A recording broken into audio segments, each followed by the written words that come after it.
હા, હવે આપણે અહીંયા આપણે પીડિયાટ્રિક આઈસીયુ છે હિંમતનગરની અંદર. તો આપણે 9 શંકાસ્પદ એડમિટ થયા છે બાળકો, જેમની ઉંમર 14 વર્ષથી ઓછી જ છે. હવે એમની અંદર અમારે 6 એક્સપાયરી થઈ છે અને પોઝિટિવ કેસ જોવા જઈએ તો એક ઉદયપુર રાજસ્થાનનું જ હતું. બાકીના બધા અત્યાર સુધી જે કેસીસ છે બધા નેગેટિવ છે. એક પેશન્ટને આજ સવારમાં જ એડમિટ થયું છે, એમની રિપોર્ટ અમે મોકલાઈ છે. તો ના, હવે એમની અંદર જો પ્રેઝન્ટેશન હોય છે પેશન્ટની, એમની અંદર અમે બ્લડ સેમ્પલ અને CSF સેમ્પલ હોય છે.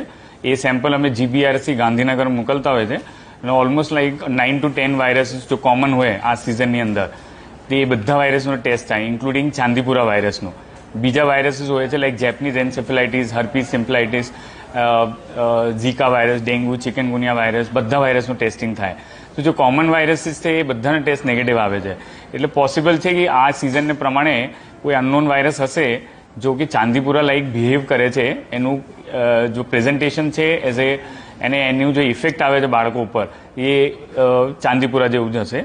તો એમનું ટ્રીટમેન્ટ પોઈન્ટ ઓફ વ્યૂથી તો અમે બધી સારવાર આપીએ છીએ, જે વાયરલ એન્સેફેલાઇટીસનો પ્રોટોકોલ હોય એ પ્રમાણે. કેવા પ્રકારના? હા, હવે એમની અંદર લક્ષણ જોઈએ તો આપણે સ્ટાર્ટિંગ પોઈન્ટમાં તો હાઈ ગ્રેડ ફીવર સાથે જ આવે, એટલે 102 થી 104 ડિગ્રી ફીવર સ્ટાર્ટ થાય.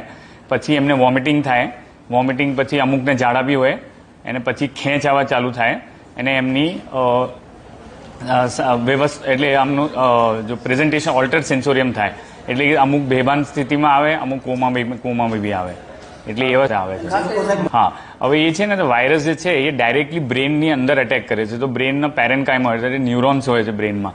તો હવે ડાયરેક્ટલી એને બ્રેનની ઉપર જ્યારે અટેક થાય તો એની અંદર સ્વેલિંગ થાય છે અને બ્રેનને ડેથ થાય ન્યુરોન્સની અંદર. તો એના કારણે જો રેપિડ ડિટોરિએશન હોય બાળકની અંદર, તો એ વિધિન 6 hours to 24 hours અંદર બાળકની અંદર જોવામાં મળે છે. તો એના કારણે પોસિબિલિટી રહે છે કે રેપિડ મોર્ટાલિટી કોમન છે. ના, એવું નથી. હવે આવા જો કેસીસ છે, આ કેસીસ આમ જોઈએ તો આખા ગુજરાતની અંદર અને બધી જગ્યાએ મોન્સૂન સિઝનમાં કોમન હોય છે. એટલે પ્રાઇવેટ હોસ્પિટલ્સ હોય કે સેમી ગવર્મેન્ટ હોય, બધા હોસ્પિટલ્સની અંદર આવા પ્રેઝન્ટેશનવાળા કેસ આવે છે.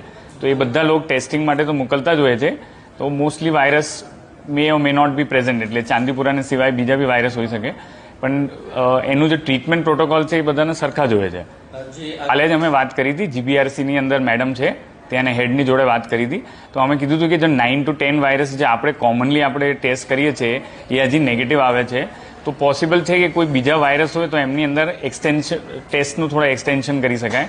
મે બી સબટાઈપ હોઈ શકે એમનું વાયરસીસનું, તો એ પણ ટેસ્ટ થાય તો વધારે સારું. તો આપણે એક ઇટિયોલોજી જાણવાનું મળે, એટલે કારણ જાણવાનું મળે. તો એના માટે આપણે કાલે જ વાત કરી છે GBRCના હેડ જોડે.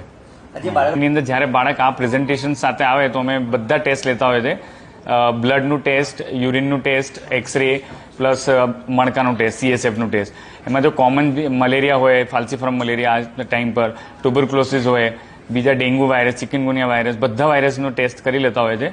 એને બધા ટેસ્ટ કરાયા પછી જો કોમન ટેસ્ટ પોઝિટિવ આવે તો એ પ્રમાણે ટ્રીટમેન્ટ ચેન્જ થાય.